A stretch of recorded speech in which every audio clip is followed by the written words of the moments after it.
Buenas tardes. Nos encontramos para una nueva jornada de una conversación en IED, Centro de Investigación en Defensa.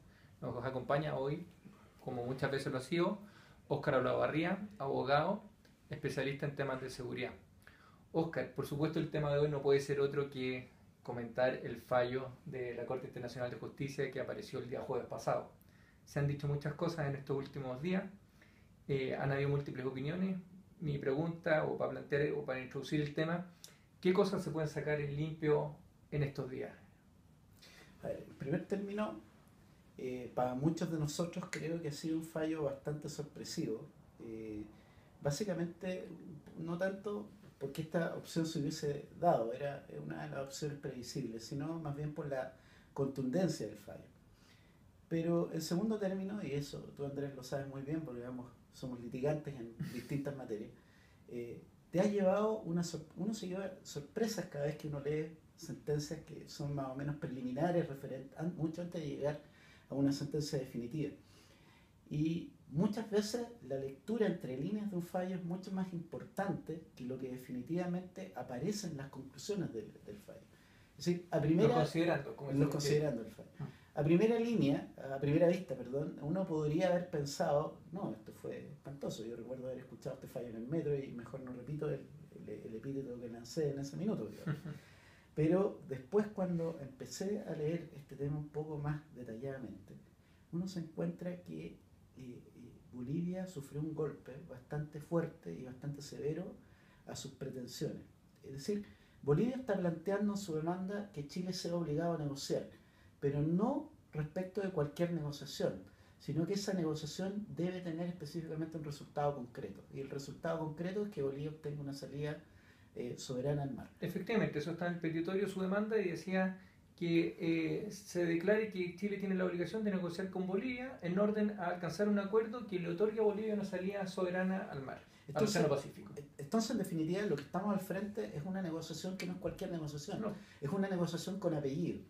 Y lo que la Corte acaba de hacer, acaba de retirarle el apellido a esta vez. O sea, acaba de decir, perfecto, yo puedo efectivamente obligar a Chile a negociar, Sí. ¿bien? Pero lo que no puedo hacer es decirle a Chile cuál es la conclusión, o sea, más bien yo lo que no puedo garantizar es cuál es el resultado de esa negociación. Desde ese punto de vista, efectivamente yo estoy con las voces que dicen que la demanda se ha visto desmejorada. Pero eso no implica que el tema de alguna u otra manera haya terminado. Mm. Primero, Sí, vale. primero porque Bolivia nos ha demostrado que es un país que puede darnos muchas sorpresas. Y aparte de eso, la Corte también nos ha demostrado de alguna manera que también nos puede de vez en cuando sorprender. ¿Ya? Me parece, desde ese punto de vista, muy razonable decir, perfecto, hemos avanzado, ya no estamos en la situación en la que estábamos cuando comenzó este juicio. Pero tampoco eso significa de que debemos descuidarnos y sentarnos a esperar a que literalmente la Corte dé su sentencia, particularmente pensando en el concepto de buena fe que viene también inmerso dentro de la demanda boliviana. Es que ese es el punto, porque mira, a ver, primero yo pienso que las sentencias hay que leerlas no como a uno le gustaría, sino como le gustaría al otro. En segundo, o sea, no hay que entusiasmarse desde ya. En segundo lugar, efectivamente, aquí, por decirlo así, Bolivia obtuvo menos que lo que había pedido inicialmente. Pero esta bajada, por decirlo así, este retroceso en su petición, no fue algo que le impuso la Corte, sino que fue algo que Bolivia deliberadamente hizo en sus alegatos. Entonces, esto no es tan sorpresivo para ellos, no es que la Corte les haya quitado algo, fue algo a lo que ellos renunciaron. ¿Y a qué renunciaron? Renunciaron a la petición de que se declare que la obligación de negociar es para otorgarle el acceso soberano al Océano Pacífico. El punto tú lo mencionaste, es que como la Corte centró el debate, lo dejó centrado igualmente en la obligación de negociar de buena fe. Y a mí eso es lo que me preocupa. ¿Por qué? Porque ahora no dice que la negociación es con el objeto o con el propósito de dar una salida al mar, pero es una obligación de negociar de buena fe un acceso soberano al mar. Entonces, esa buena fe creo yo que te puede llevar a obtener el mismo resultado que la petición inicial de Bolivia. Y también, como tú lo dijiste, la Corte ya nos ha sorprendido con sus sentencias. Entonces, a mí me preocupa que nuevamente estemos haciendo una lectura del derecho internacional distinta de la que hace la Corte. Y de nuevo nos veamos sorprendidos por un resultado que nos deje a todos helados, como la famosa quiebre de la frontera marítima en la milla 80, que era una cuestión que, si se trataba de discutir si había o no una frontera por el paralelo, se estableció que sí, pero la limitaron de una forma quizás artificiosa. Entonces, me preocupa a mí una nueva sorpresa y que nos digan, porque la obligación de negociar es de buena fe, usted no puede desconocer que ese resultado se tiene que producir. Porque lo que estamos diciendo todos acá es sí, sí, ahora tenemos que negociar, pero de ninguna manera les vamos a dar acceso soberano al mar. Ojo que, a ver, yo estoy de acuerdo en algunas de las cosas que tú acabas de decir, pero hay tres puntos en los cuales no coincido. Uno, a mí me parece que no podemos comparar con la situación existente con la demanda marítima peruana, específicamente por un tema. Mi impresión es que la demanda marítima peruana se cae desde el lado chileno, porque si bien es cierto, nosotros contábamos con serios elementos de prueba hasta la milla 80, más allá de la milla 80 ya no teníamos tan buenos elementos de prueba para acreditar de que efectivamente habían actos de soberanía por medio. Y eso tiene un raciocinio muy particular, y es la circunstancia de que no hay nada, salvo la caza de ballenas, y la caza de ballenas actualmente está prohibida más allá de la milla 80. Eso por un lado. En segundo término, yo creo que efectivamente el tema de la buena fe es un tema, pero hay un aspecto que no cualquier cosa puede interpretarse de buena o mala fe. ¿Y quién lo va a decidir? Buen punto, es precisamente la Corte.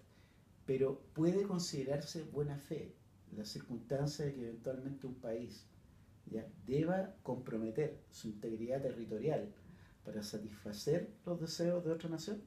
Oye, a mi juicio, la materia del juicio. A mi juicio es extremar, no, pero un momentito, lo que Bolivia está pidiendo es negociar. A mí, desde mi punto de vista, decir de que usted no está cumpliendo de buena fe porque usted no me da lo que yo quiero, ¿ya? Es como un tanto extremar el concepto y ponerle un límite que es un poquito, mire, la única manera como usted puede cumplir con la obligación que yo le estoy dando es que usted se perjudique a sí mismo, al extremo que usted sea definitivamente más pequeño de lo que efectivamente es. O sea, más pequeño de lo que es eso no está claro. Dos cositas antes del tema. Y para no ver, por deformación profesional tengo que rebatir todos los puntos. No, el tema de la milla 80, eso no está, por decirlo así, en la interlocutoria de prueba. Había que probar si había un límite marítimo por el paralelo. Nunca se dijo que había que probarlo hasta la milla 200. Pero bueno, ese es el tema con Perú. Ese es el tema con Perú. Ese es el tema con Perú. Oye, en el tema la cosa es al revés. ¿Puede uno decir así seriamente o tranquilamente que uno está negociando de buena fe para que no se produzca el resultado? Pues nosotros podemos ir a decir, ¿saben que vamos a ir a negociar de buena fe, pero desde ya no les vamos a dar nada? No, pues eso no es buena fe. Es que en la práctica no ese es el problema. En la práctica el problema es, bueno, primero ambos lo sabemos, la mala fe no se presume. La mala fe tiene que ser efectivamente. Pero si uno la haga. Pero ¿cuál es el punto? El punto es, a mi juicio, lo que la Corte le ha dicho es que, un momento, yo le puedo decir, perfecto, está la obligación de negociar, pero yo no puedo garantizarle a usted el resultado. No le pueden garantizar el resultado. Ahora, pero hay dos cosas. En primer lugar, cuando tú hablas de que nos estén obligando a reducir nuestro territorio, eso no es así. Aquí se supone que vamos a negociar y la negociación supone que ambas partes ganen y pierdan. ¿Y qué significa en este caso concreto? Algún tipo de compensación. Compensación territorial, compensación monetaria, compensación por recursos naturales, no sé, la que se te ocurra. Incluso uno más podría decirle, ¿saben qué, señores bolivianos? Yo estoy dispuesto a darle X, pero ustedes me compensan con 2X. ¿Por qué? Bueno, porque ese es mi precio. Porque para ustedes esto vale mucho. Para ustedes lo que me van a dar para mí no vale tanto. Entonces por eso yo quiero 2 por 1. Eso podría ser, pues, y al final salimos... O sea, en la práctica lo que nosotros podríamos decir eventualmente, por dar un ejemplo, que eso ya se ha discutido en alguna oportunidad, sí, ¿no? Pero usted me compensa tanto mi territorio como el mar que yo voy a pedir. Pero ahí tenemos un problema. Porque salvo la situación de Chagraña, Todas las otras suponen todas las cortar otras... el No, litoral. y hay otro problema, que Bolivia nunca ha estado dispuesta efectivamente a compensar con territorio. De hecho, la última negociación que si mal, o sea, la última negociación seria que creo que es de 1986 por ahí, ¿no? Eh, No sé, la hubo última una al final del propuesta gobierno, del primer gobierno de Bachelet, que todavía no sabemos qué es. pero yo supongo que fue seria, ¿no? Bueno, Yo supongo que los gobiernos pero entendiendo, hacen las cosas seriamente. pero entendiéndolo desde ese punto de vista, no he vuelto a escuchar un ofrecimiento de Bolivia que implique territorio boliviano. Y me acuerdo muy bien en los 80 palabras del cónsul boliviano en Chile, donde decía, utilizaba esta frase, decía, Bolivia ya ha dado todo lo que ha tenido que dar. Específicamente pensando en la provincia de Antofagasta. ¿Ya? Sí, Ahora, ¿cuál es el punto central? El punto central, en eso tú tienes razón. ¿Quién determina qué es buena fe acá? bueno, claro, ese era el tercer punto que tú habías dicho. Pero Yo asumo que es la Corte. Por- es que definitivamente ese es el punto, porque si la Corte va a querer decir acá, y es un punto sobre el cual seguramente va a venir un pronunciamiento de la Corte. A ver, momento, ya como nos tiró de alguna manera la Sí. pelota con el tema del delito número 1, Sí, ¿ya? Que vaya a decir, un momento, pero mi trabajo llega hasta acá, y ustedes de ahora en adelante van a ser quienes van a tener que cerrar esto. mira, hagamos política ficción. Que la Corte diga, ¿saben qué? Declaro que existe la obligación de Chile de negociar de buena fe de negociar de buena fe con Bolivia un acceso soberano al Océano Pacífico. Así nomás. Segundo, que Chile incumplió esta obligación. Tercero, que la tiene que Mi cumplir. impresión es que la tercera parte, la parte final de la frase, no se No, va a poder... es que es la forma como definió el conflicto. La disputa la definió como... A ver, en el párrafo 34 dijo, de acuerdo a los análisis anteriores, la Corte concluye que la materia objeto de disputa es si Chile está obligado a negociar de buena fe con Bolivia un acceso soberano al mar, al Océano Pacífico. Y si esa obligación existe, si Chile la ha incumplido o no.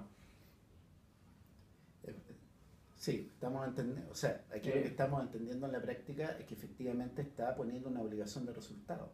Sí, bueno, entonces, ok, como yo te decía, política ficción. Sale este fallo, las partes dicen ya lo vamos a cumplir y se pasan 10 años negociando, invento un número cualquiera. Y después Bolivia vuelve a la corte y dice, ¿saben qué, señores? Chile nos defraudó porque después de 10 años de negociación no hemos conseguido el acceso soberano al mar y eso es un proceder de mala fe. Declare usted que Chile procedió de mala fe. Es que ahí ya entramos nuevamente a lo mismo, o sea, vamos a entrar nuevamente a discutir y lo que vamos a entrar a discutir ahora es si efectivamente existió buena o mala fe. Claro, claro, entonces vamos a estar discutiendo hasta el fin de los tiempos.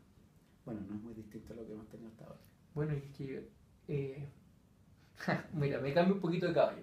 Yo creo que uno de los problemas que nosotros tenemos acá en Chile, Oye, entre paréntesis, fuera de lo que tú acabas de decir, cambiarse de caballo, hemos visto a varios que están a punto de tomar el caballo blanco Napoleón e irse a la frontera. Eso ha sido una cosa impresionante, digamos, de las reacciones que ha habido en Chile referente a este fallo. bueno, todo el abanico de posibilidades. Todo el abanico de posibilidades, o sea, Claro. Lo que yo quería decir era lo siguiente. Aquí, a propósito de este tema de Bolivia, hemos hablado mucho de las políticas de Estado.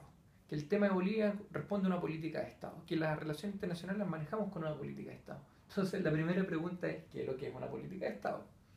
A mí me parece evidente que una política de Estado es una política que no es una política de gobierno, de un gobierno determinado, y por lo tanto trasciende de un gobierno a otro. Pero lo que hemos visto acá ha sido precisamente lo contrario. Michelle Bachelet en su primer gobierno estaba dispuesto a negociar un enclave. El gobierno de Piñera le dijo que no.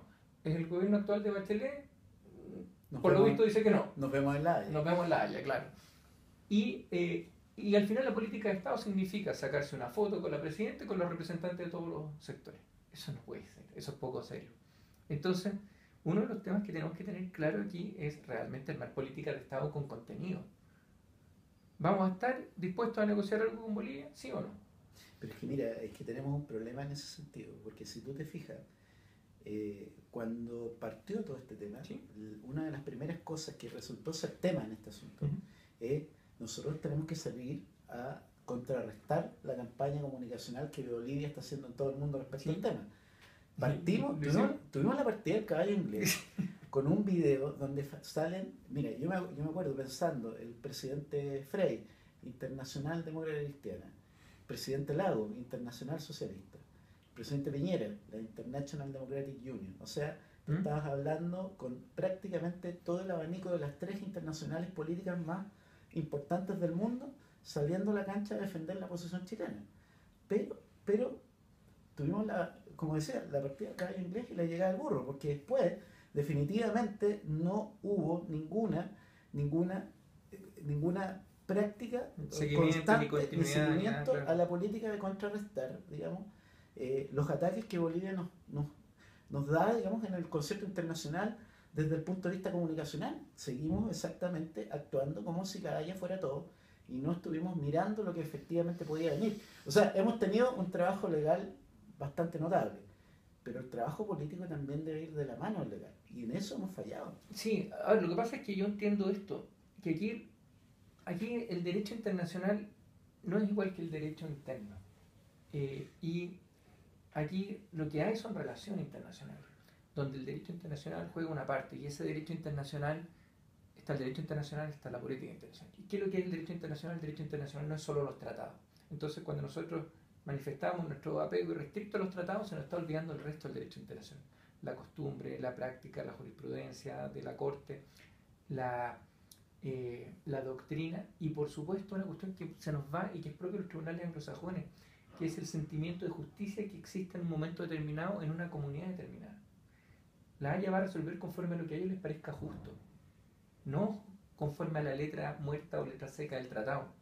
Entonces hay que armar ese ambiente de justicia, y Bolivia lo ha hecho y nosotros no. Y fíjate que el fallo, si mi memoria no es mala, contiene un aspecto en ese sentido, porque a mí me llamó mucho la atención que en la lectura del fallo se dijera: Chile le declaró la guerra a Bolivia. Efectivamente, a mí también me llamó la atención al leerlo. Sí. Yo lo venía escuchando en la radio y dije: oye, sí, están los párrafos iniciales. Aquí hay algo que está mal, ¿ya? Aquí hay algo que definitivamente está mal. Sí. Entonces hubo algo acá que no fuimos capaces de transmitir bien, sí, a los jueces de la Sí, efectivamente. O sea, y la entrevista del día de ayer de don Felipe Bulnes me dejó en claro que efectivamente también la delegación chilena lo entiende de esa manera. O sea, que aquí que Bolivia utilizó el contexto histórico frente a la Corte, y que nosotros no contrarrestamos esa vía.